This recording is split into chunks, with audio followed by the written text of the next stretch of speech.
ځکه الله تعالی مسلمانانو ته وایي یا ایها الذین آمنوا اتقوا الله، ای خلکو د الله څخه بیریږئ، وقولوا قولا سدیدا، خلکو ته سیده ساده خبرې کوئ، ساده خبرې، ښکاره خبرې، واضح خبرې او د ضرر او د لغاز څخه خلاص خبرې. دا د مسلمان عادت دی. د مسلمان زندگی به ساده وي، مسلمان به دورنګي نه لري چې زړه یو رقمي او باطن بظاهر بل رقمي، په زړه کې یو څه په ژبه باندې بلی، او داسې بنئ چې در خوله یوه خبره راباسي او په زړه کې د خبرې مقصد بل ورته پټ کړی. نو الله تعالی قرآن کریم کوي قولوا قولا سدیدا، ښکاره خبره، محکمه خبره، سیده خبره، ظاهره خبره چې د هغې مقصد ښکاره وي او په هغې کې ستا د زړه د خولې لار سره یې وایي. د مسلمان به عادت دا وي چې هغه به قول سدید کوي، او قول سدید دا معنا چې په هغې کې به نه چاته تکلیف رسی او نه به چاته ضرر رسی او په خپله خبره به نه د چا زړه زیروي. ځکه پیغمبر علیه الصلاة والسلام وایي اولنی د مسلمان علامه دا ده چې خلک په سلامتیا کې من لساني د ژبې څخه سالم وي. د دې معنا دا ده چې د دې ژبې څخه کومه خبره سړی راباسي، یو ګش پر دې خبره لږ فکر او سوچ وکړي، دا خبره ډایرکټ در خوله نه راباسي، دا خبره یار زړه ته شوکي، دا خبره اول دماغ کې پر لو ګرځي چې ایا په دغه ځای کې په دې خبره باندې زما د دنیا فایده سته یا د آخرت فایده سته، ایا په دا خبره خو زما د دنیا عزت نه خرابېږي یا زه خو په آخرت کې د خدای د عذاب لایق نه جوړېږم.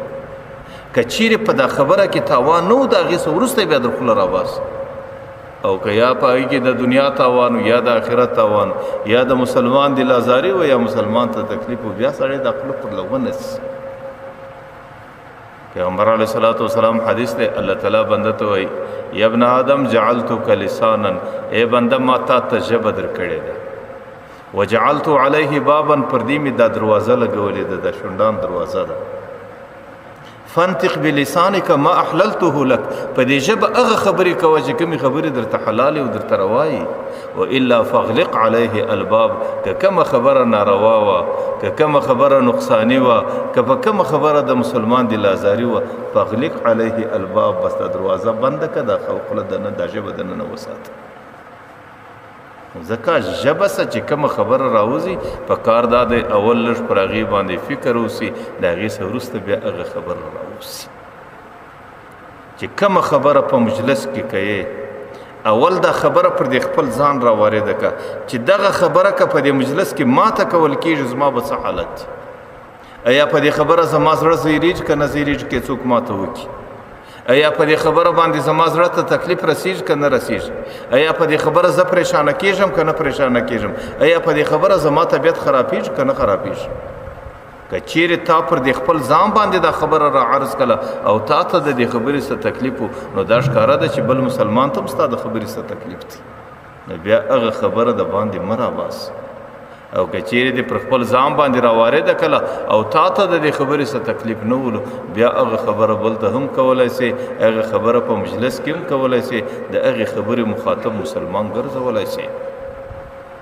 ځکه د مسلمان سره چې کومه معامله کوي هغه معامله اول یو ځل پر ځان باندې را ردوه. پیغمبر علیه الصلاة والسلام حدیث دی احب للناس ما تحب لنفسک، د خلکو دپاره هغه څه خوښوه چې د ځان دپاره یې خوښوي. د ځان او د خلکو پیمانه یې وکړه چې ځان ته کومه پیمانه کې